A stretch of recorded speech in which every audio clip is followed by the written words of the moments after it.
और गुप्त नवरात्रों के अंदर जितनी हम गुप्त साधनाएं करेंगे और उतनी हमारी साधनाएं मजबूत होती, उतनी हमारी शक्तियां मजबूत होती हैं। जय श्री राम, जय श्री राम, जय माता दी, बालाजी महाराज की जय। जो आज मैं एक विषय लेके आया हूँ, हनुमान जी की साधना। हमने गुप्त नवरात्रि के अंदर हनुमान जी की साधना करनी है। तो ये साधना साधकों के लिए काफ़ी महत्वपूर्ण नवरात्रि होते हैं, जो गुप्त नवरात्रि होते हैं, और साधक लोगों के लिए काफ़ी महत्वपूर्ण होते हैं गुप्त नवरात्रि। और गुप्त नवरात्रों के अंदर जितनी हम गुप्त साधनाएं करेंगे और उतनी हमारी साधनाएं मजबूत होती, उतनी हमारी शक्तियां मजबूत होती हैं। क्योंकि गुप्त नवरात्रों के अंदर में कुछ लोग तंत्र के प्रयोग काटने के लिए करते हैं। सबसे ज़्यादा प्रयोग इसमें तंत्रों को, शक्तियों को, सिद्धियों के लिए किए जाते हैं। कुछ इसमें बंधन को बांधते भी हैं लोग, कुछ खोले भी जाते हैं गुप्त नवरात्रों में गुप्त शक्तियों के माध्यम से।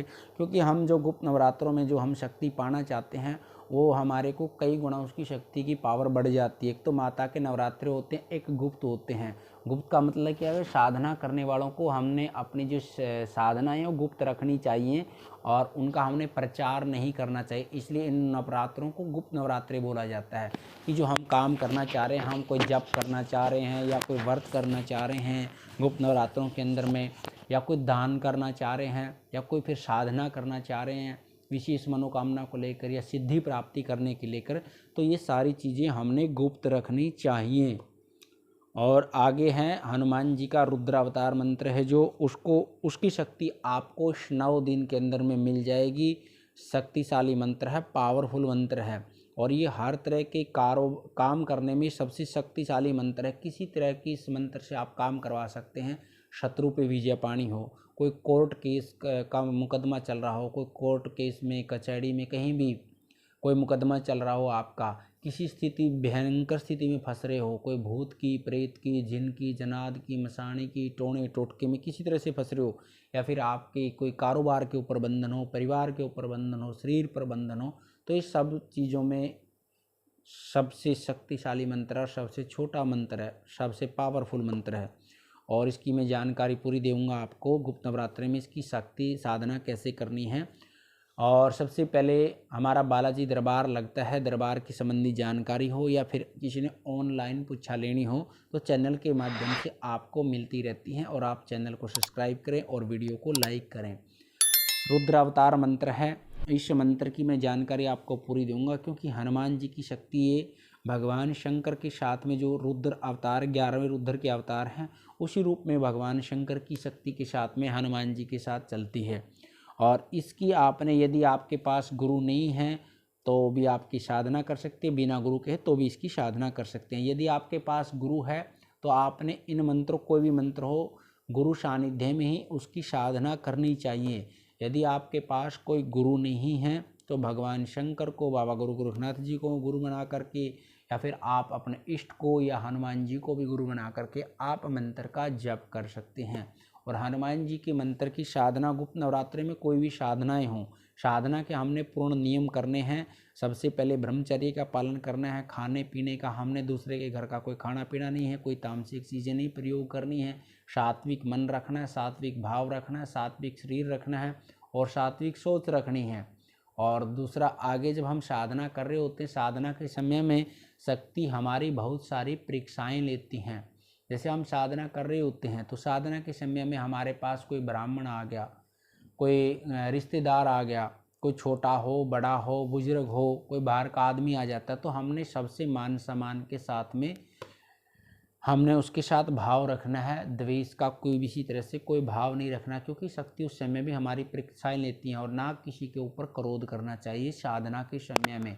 यदि आप किसी निर्दोष व्यक्ति के ऊपर क्रोध कर जाते हैं तो आपका उस चीज़ का फल आपको भुगतना पड़ेगा और आपकी साधना में विलंब होगा। तो इसलिए साधना के समय जितनी विनम्रता से और जितनी भगवान की शरणागत होकर की जाए, उतनी ही आपने साधना को सफल करना चाहिए।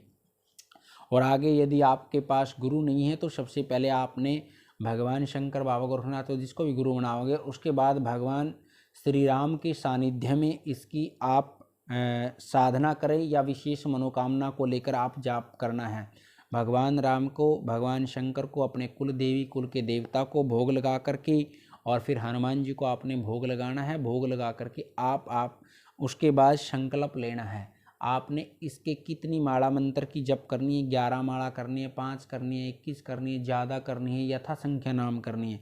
यथा संख्या नाम करोगे तो उसमें आपने टाइम को फिक्स कर लेना, भी मैंने 1 घंटा जाप करना है या 2 घंटे जाप करना है, तो उसमें समय फिक्स हो जाता है।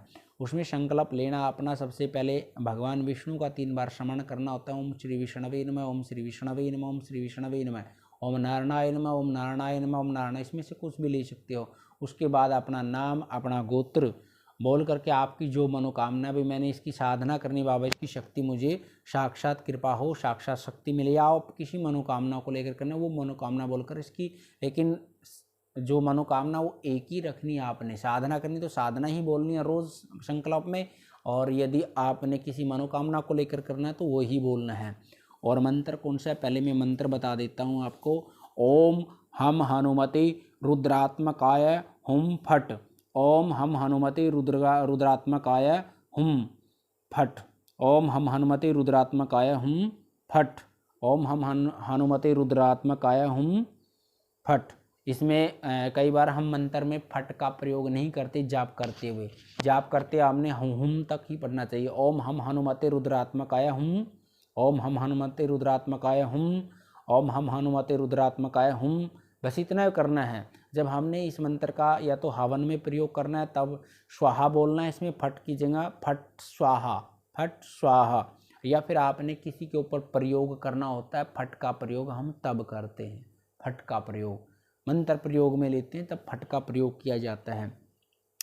और हनुमान जी की इस मंत्र की साधना आपने टाइमली करनी है, संकल्प पहले भी करना है, और जब आपका जप पूरा हो जाता है उसके बाद भी जप करके आपने बाबा को ये जाप अर्पण कर देना। बाबा ये मेरी मनोकामना और मैंने इतना जप किया, ये आपको ही अर्पण हो, बस आपकी कृपा चाहिए, आपकी शक्ति चाहिए तो शक्ति के लिए बोलना है, और मनोकामना की चाहिए तो और मनोकामना आपने बोलनी है।